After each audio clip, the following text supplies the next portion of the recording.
تو دنیا کے شوق ختم ہو جائے، مدینے والے کی زیارت کے شوق شروع ہو جائے۔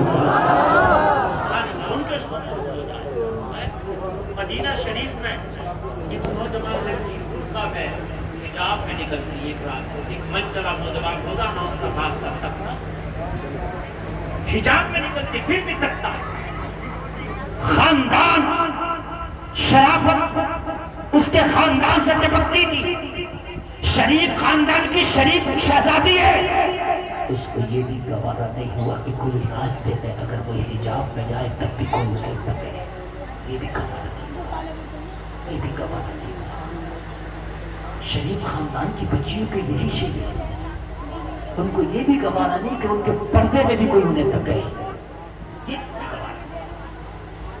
گوارا نہیں۔ روزانہ یہ نوجوان تکتا، نیک بچی تھی، سمجھ گئی کہ اس کا دل بیمار ہے، گناہوں کی بیماری اس کے دل کو لگ گئی ہے۔ کہنے لگی نوجوان کیا بات ہے، روزانہ میرے راستے پہ کھڑا ہو گیا، مجھے تکتا کیوں ہے؟ مدینے کا نوجوان تھا، سیدھی سیدھی بات کر لی، کہنے لگا میں تجھ پہ فریفتہ ہو چکا ہوں، شادی کرنا چاہتا ہوں۔ کہنے لگی اچھا، لیکن یہ کیا طریقہ ہے، تو راستے میں کھڑے ہو کے تکتا ہے اور شادی کی ڈیمانڈ یہاں کرتا ہے، یہ طریقہ ہے؟ اسلام نے یہ طریقہ بتایا؟ اسلام کا طریقہ تو یہ ہے اگر شادی کرنا ہے تو عزت کے ساتھ رشتے بھیجو۔ اسلام کا یہ طریقہ نہیں ہے کہ فون پہ بات ہو گئی، میری کالج میں بات ہو گئی، میری بازار میں بات ہو گئی، میری مارکیٹ میں بات ہو گئی، میری بس میں بات ہو گئی۔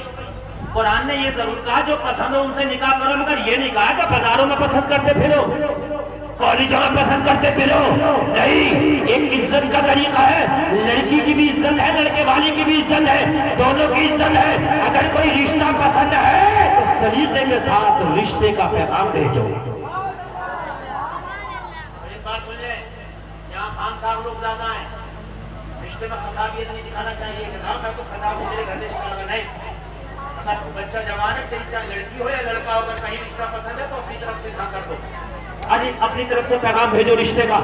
شریعت میں ایسا نہیں ہے کہ لڑکے والا بھیجے گا یا لڑکی والا بھیجے گا، کچھ نہیں ہے، کچھ نہیں ہے، بس کچھ نہیں ہے، تو جو کیا ہوتا ہے تھوڑا سا ہلکا سا ہو گیا۔ میرے بھائی آپ اس وقت نقل سے کچھ جگہ کر لیں، انتظام جو ہے بہت لوز ہے، اگر آپ نے ذرہ بنا بھی انتظام کرا تو تکلیف نہیں سن پاؤ گے، سن لیجیے، سمجھ رہے ہیں آپ؟ مجمع جو ہے ماشاءاللہ خوب آیا ہے، لیکن انتظام تھوڑا سا لوز ہے، اس لیے اگر آپ سنتے رہیں گے تو میں بنا میک بنا لیٹ کے بھی سنا دوں گا، اور میرا چہرہ ایسے نہیں تو اندھیرے میں دکھے نہیں، اندھیرے میں بھی دکھے گا انشاءاللہ۔ ٹینشن اللہ کا کرم، اللہ کا کرم، نمازیں پڑھو انشاءاللہ، کسی فیئر لولی کی ضرورت نہیں پڑے گی، بہت چہرہ چمکے گا،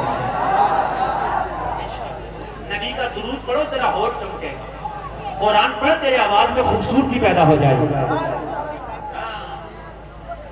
اپنے بچوں کو درود سکھاؤ، آج کی مائیں اپنے بچوں کو کارٹون سکھاتی ہیں، چھوٹا موٹا پتلو دکھاتی ہیں یوٹیوب پر، چھوٹا موٹا بھیم دکھاتی ہے یوٹیوب پر، تو بڑے ہو کے وہ چھوٹا موٹا بھیم ہی بن جاتا ہے، دین کا یتیم بن جاتا ہے، دین بالکل مجید سے نہیں گزرا۔ سلطان صلاح الدین ایوبی کہتا ہے جس نے بیت المقدس کو فتح کیا تھا، کہتا ہے جب میں ماں کا دودھ پیتا تھا میری ماں مجھے گود میں لٹا کر دودھ پلاتی تھی اور میری ماں مصطفیٰ کا درود پڑھتی تھی۔ اس دودھ کی برکتیں تھیں کہ جو خون وہ دودھ پی کے میری نسوں میں بنا تھا، اس خون نے مجھے چین سے کبھی سونے نہیں دیا۔ او سلطان صلاح الدین ایوبی، تیرے پر تیری ماں کا دودھ حرام ہے جب تک کہ قبل اول کو آزادی نہ دلا دے۔ ہمارے بچوں کو پبجیوں میں سکون لگتا ہے، ہمارے بچوں کو کرکٹ کی دو پاریاں کھڑے ہو کر دیکھنے میں اس میں سکون لگتا ہے۔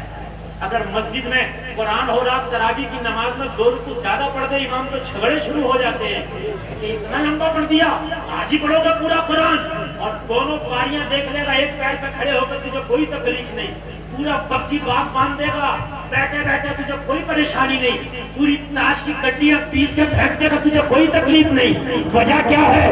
تیرا ایمان کمزور ہو چکا ہے، تیرا ایمان تیری گھنٹیوں میں اسلام کو پلایا نہیں گیا، تیری گھنٹیوں میں اسلام کو پلایا جاتا تو خدا کی قسم تجھے دنیا داری میں مزہ نہیں آتا، مصطفیٰ کی غلامی میں مزہ آتا۔ تجھے دنیا کے کاموں میں مزہ نہیں آتا، تجھے دین کے کاموں میں مزہ آتا۔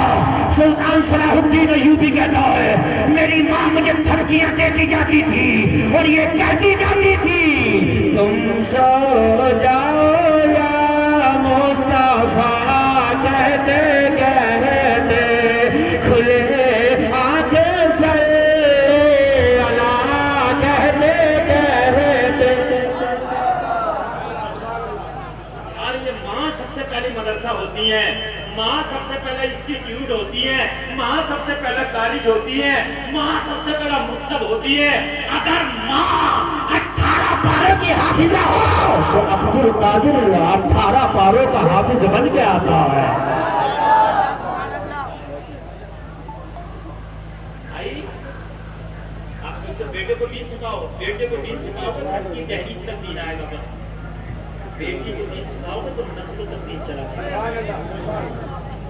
بیٹی کو دین سکھانا آج کے زمانے میں بیٹے سے زیادہ ضروری ہو گیا ہے، اور ہماری بیٹیاں ارتداد کا شکار بہت ہو رہی ہیں، جگمگا رہی ہیں، غیر مذہب والوں کے ساتھ دوستیاں شروع ہو گئی۔ تم کہہ رہے ہو کہ حضرت میرے گاؤں میں ایسا کوئی کیس نہیں ہے، میں تیرے گاؤں کی بات نہیں کر رہا، میں کلمہ پڑھنے والی کی بات کر رہا ہوں، وہ چاہے تیرے گاؤں کی ہو یا میرے گاؤں کی ہو۔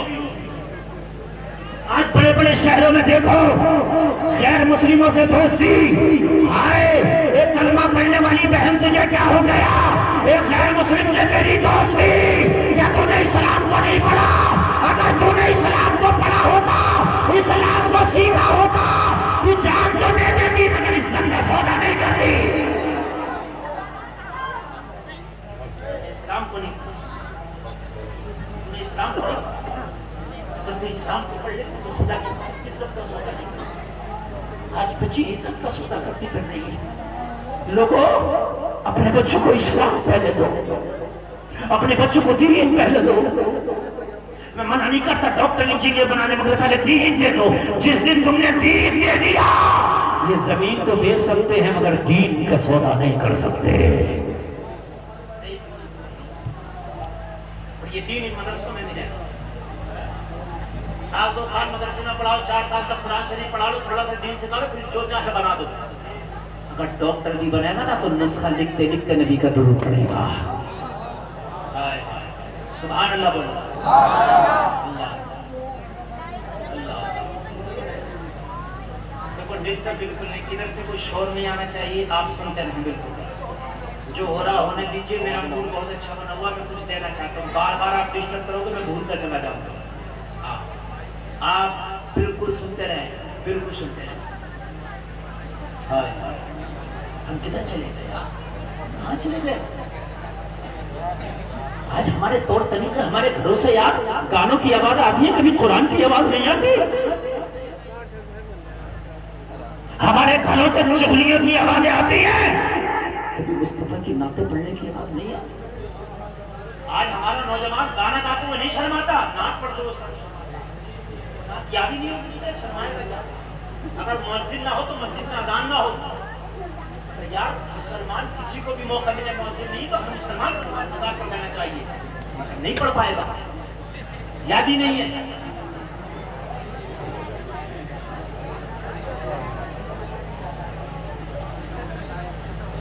شاگرد نہ ہو، چلیے اتنا برداشت کر لیجیے، شاگرد اتنا ڈسٹرب جو ہوتا ہے نا جلسے میں اچھا نہیں ہوتا۔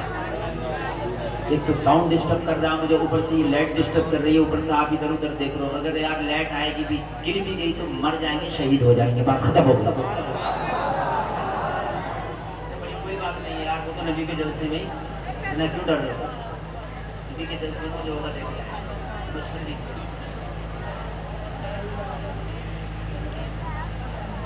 اگر بچے جوان ہو جائیں تو یہ نہ سوچو کہ میرے خاندان میں، میری برادری میں رشتہ آتا ہے، نہ، یہ تمہارے بنائے ہوئے قانون ہے۔ تمہارا لڑکا ہو یا لڑکی ہو، اگر کہیں رشتہ پسند ہے تو اپنے سے رشتہ بھیج دو۔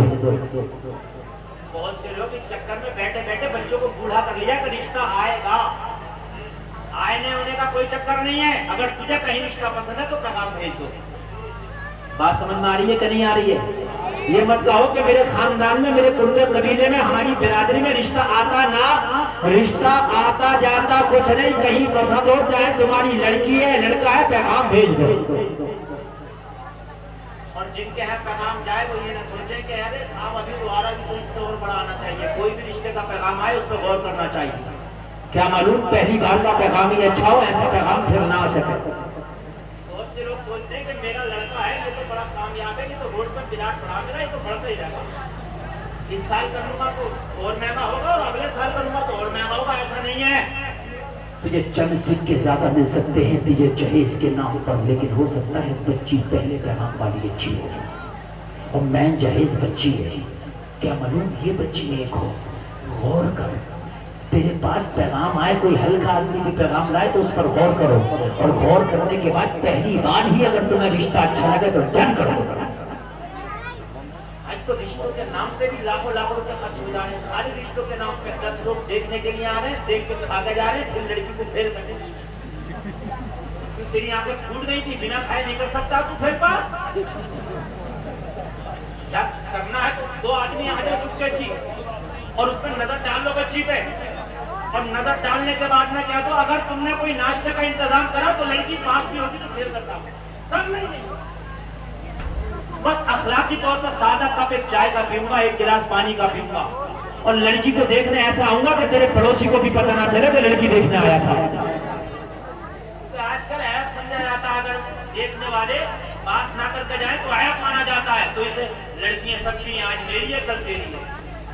خاموشی سے آؤ, اور لڑکی کو پاس ہو جائے تو پاس کرنے کے بعد میں زیادہ ہائی فائی انتظام شروع نہ کرو. نکاح میں جلدی کرو, نکاح میں سادگی برتو. جلدی کرو اور سادگی برتو. نکاح جتنا سادہ ہوگا زندگی اتنی آسان ہوتی چلی جائے گی. نکاح جتنا سادہ ہوگا زندگی اتنی سکون سے ہوتی چلی جائے گی. یہ جلسے میں آنے والوں, تم نے مصطفیٰ کی شاد سیرت کو نہیں پڑھا. خدا کی قسم اگر مصطفیٰ کی سیرت کو پڑھ لیتے نا تو آج ہم یہود و نصارہ کی طرح نہ بنے بیٹھے ہوتے. اگر جس کی 2 بچیاں جوان ہیں اسے پوری رات نیند نہیں آ رہی ہے, جس کی 5 بچیاں ہیں لوگوں وہ بڑا پریشان ہے کہاں سے اپنی بچیوں کے نکاح کروں گا, جبکہ بیٹی رحمت ہے, برکت ہے. لیکن آج زحمت ہم نے بنا لیا ہے. آؤ میں تمہیں مصطفیٰ کی سیرت کا گوشہ بتاتا ہوں. ایک عورت ہے جس کا نام ہے ام سلمہ. یہ مکہ میں رہتی ہے اور نبی ہجرت کر کے مدینہ میں چلی گئی. عورت کا نام ہے ام سلمہ, یہ مکہ میں رہتی ہے اور نبی ہجرت کر کے مدینہ چلی گئی. یہ اس وقت کی بات ہے ابتداء اسلام کی, جب ہجرت ہو رہی تھی, جب مکہ کے لوگ مسلمانوں پہ اتیاچار کر رہے تھے. اس دور کی بات کر رہا ہوں میں, جب کلمہ پڑھنے والوں کو کوڑوں سے مارا جا رہا تھا. اس دور کی بات کر رہا ہوں میں, جب کلمہ پڑھنے والوں کے جسم پہ آگ کے انگارے رکھے جا رہے تھے. اس دور کی بات کر رہا ہوں میں. مصطفیٰ مدینہ چلے گئے اور مصطفیٰ کے غلام صحابہ دھیرے جتنے مسلمان تھے یہ بھی ہجرت کر کے مدینہ چلے گئے. یہ عورت ام سلمہ ایمان والی تھی, کلمہ پڑھ لیا تھا, مکہ میں رہ گئی. اس عورت کا ایک شوہر تھا جس کا نام تھا ابو سلمہ. یہ بھی ہجرت کر کے مدینہ چلا گیا. بغیر شوہر کے مکہ میں تھی. ایک چھوٹا سا بچہ تھا جو دودھ پیتا تھا, ام سلمہ کی گود میں تھا. ام سلمہ کا بیٹا. ام سلمہ کو شوہر کی بڑی یاد ستاتی. ظاہر سی بات ہے, بیوی کے لیے شوہر اس کا سایہ ہوتا ہے, بیوی کے لیے شوہر اس کی زندگی ہوتی ہے, بیوی کے لیے شوہر اس کا سرمایہ ہوتا ہے, بیوی کے لیے شوہر سمجھ لیجئے کہ اس کے اوپر چھاتا ہوتا ہے. جب اس کو شوہر کی یاد آتی نا تو مکہ میں بڑی مشکل سے زندگی گزارتی. پھر کلمہ پڑھ لیا تو مدینے والے مصطفیٰ کی یاد آتی.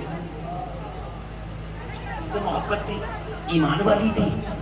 مکے میں رہنا دشوار ہو گیا.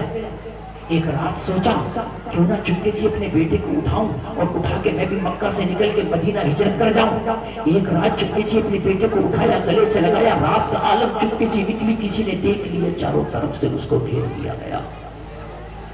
مکہ شہر سے بھی نکل نہ پائی تھی, چاروں طرف سے اس کے خاندان کنبہ قبیلے کے لوگوں نے گھیر لیا. ام سلمہ کہاں جاتی ہے, کہنے لگی مجھے نہ روکو, میری زندگی, میرا شوہر ابو سلمہ مدینے میں ہے, مجھے میری زندگی کے پاس جانے دو. میرا نبی جس پہ میرا دل جانو دل سب کچھ قربان ہے وہ میرا نبی مدینے میں ہے، مجھے مدینے جانے دو۔ اب مکہ مجھے قید لگتا ہے، اب مکہ میں میری سانسیں گھٹتی ہے، میرا دم گھٹتا ہے، مجھے مکہ میں نہ روکو، مجھے جانے دو۔ اگر تم آج روک بھی لوگے پھر نہیں رکوں گی، میں مدینہ جا کے رہوں گی۔ اس لیے کہ شوہر کے بغیر زندگی بیکار ہے، شوہر کے بغیر زندگی جہنم بن گئی ہے۔ مکہ والوں نے کہا اگر جانا چاہتی ہے تو خوشی سے جا، لیکن تیری گود میں جو یہ بچہ ہے نا یہ ہمارے خاندان کا خون ہے، تجھے جانا ہے تو جا، مگر اپنے خاندان کے خون کو نہیں جانے دیں گے، اس بچے کو یہی چھوڑنا پڑے گا۔ فیصلہ تیرے ہاتھ ہے، ایک طرف نبی کی محبت ہے، ایک طرف تیرے بچے کا بچپنا ہے۔ اگر بچہ چاہیے تو مکہ میں رہنا پڑے گا، اور اگر مدینہ جانا چاہتی ہے تو بچہ چھوڑنا پڑے گا۔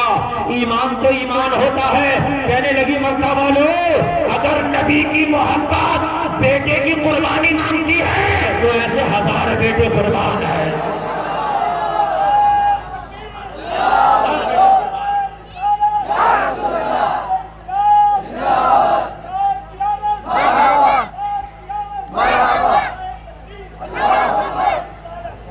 اگر نبی کی محبت، اگر نبی کی محبت، اگر نبی کی محبت بیٹے کی قربانی مانگتی ہے تو ایسے 1000 بیٹے ایک ایک کر کے قربان کر دو۔